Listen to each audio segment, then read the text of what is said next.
Larry Manch, Mansch. I'm the clinic and legal director at the Montana Innocence Project. I know that the Innocence Project has been involved in some very high-profile cases. I know recently Cody Marble was one, and now there's Katie Garding. Could you just kind of give us a few of the high points about the Katie Garding case and why the Montana Innocence Project has become involved? Sure. Katie was convicted, I think, about 6 or 7 years ago, and we began looking at her case 2 or 3 years ago. We filed a petition for post-conviction relief, I want to say September of 2015, about 18 months ago, and we alleged certain things. We alleged that she was not properly represented at counsel, and we alleged that there was that the state had withheld important medical information and should have provided that to the defense before the trial, and then we alleged that there was newly discovered evidence of innocence that established her innocence in the terms of an accident reconstruction that would prove that her vehicle could not have been the striking vehicle. So we filed that petition in September. The state then, a while later, responded, and we replied. This was in front of Judge Larson here in Missoula, and after motions and briefs and all the pleadings were conducted and completed, then we had Judge Larson had set it for hearing to begin last Friday and then today and tomorrow. But then, in light of a ruling he made right on the eve of trial and some other issues that had come up shortly before trial, we moved to continue the hearing date, and the state didn't object, and the judge agreed, and so we are now developing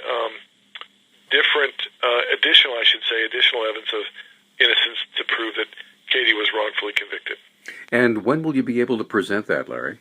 I think that, our investigation is ongoing, and we get information all the time. We were speaking with our experts just this morning. So we need to sort of crystallize and summarize the evidence that we're getting. But I would say within 30 to 60 days, I'm going to guess we should be able to file an amended petition. And by the way, Peter, the statutory scheme that governs petitions for post-conviction relief allows for one amendment. You're always allowed to amend your petition once. Sure. Now, for those who maybe have not lived in Missoula for more than just a year or so, could you just give us a quick thumbnail sketch of the Katie Garding case and what she was charged with and what happened?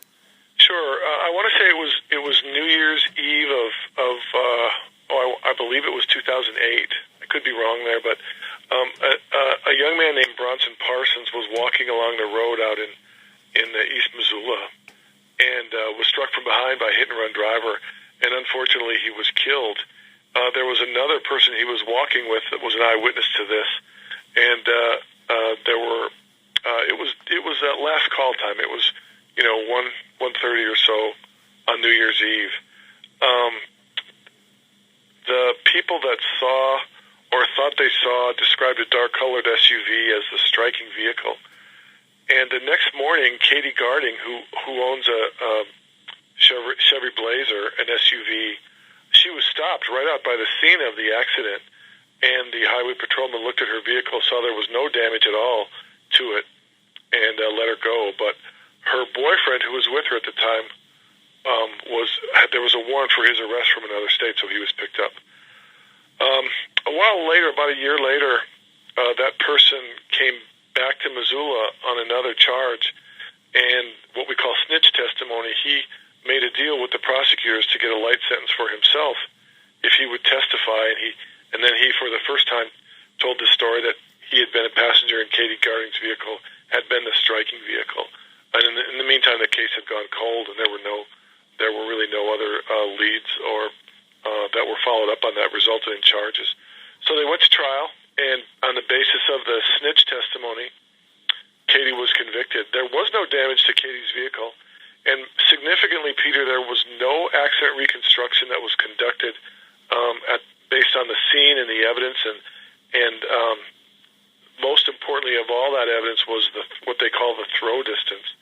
And it's these terms mean that the body of the victim who was killed, from the point of impact, his body ended up about a minimum of 90 feet and perhaps as much as 150 feet away from the point of impact. So no professional or expert accident reconstruction was done. Well, we had one done. I mentioned ineffective assistance of counsel. The trial defense attorney admitted that she was ineffective for failure to secure that kind of accident reconstruction because we thought, and she thinks, that it was an incredibly important part of this case. So we had a bunch of well-known and well-established experts conduct a reconstruction. They all came to the same conclusion. It was not physically possible that a vehicle could strike Mr. Parsons, carry or throw the body over 90 feet, and come away without any damage to it. They estimated the speed of the striking vehicle at least 35 miles per hour and probably even faster. And we all know from hitting a deer or just being involved, and people who work in accident crash reconstruction know that a vehicle moving at that rate of speed, there's going to be severe damage to it if it strikes a pedestrian. The state then responded, like I mentioned. For the first time, they tried to get their own accident reconstruction done. They had a highway patrolman take a look.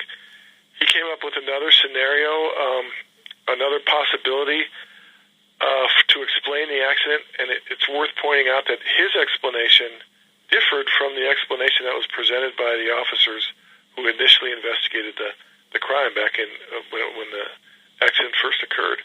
So he disagreed with the theory that the state's experts or the state's highway patrolman put forth at trial, which is interesting, we thought. So this was several years after the fact. Yes, it was. It was in rebuttal to our experts. So these were the first time our petition and the resulting report was the first time an accident reconstruction report had been done in this case. And then our experts responded to the state's reply, and we put all that information in front of the judge. And then we were ready to go to court on Friday and say the judge ask the judge to grant Katie a new trial because the evidence of innocence, in our view, is overwhelming. But as you know, Peter, the hearing didn't take place. It's been put off.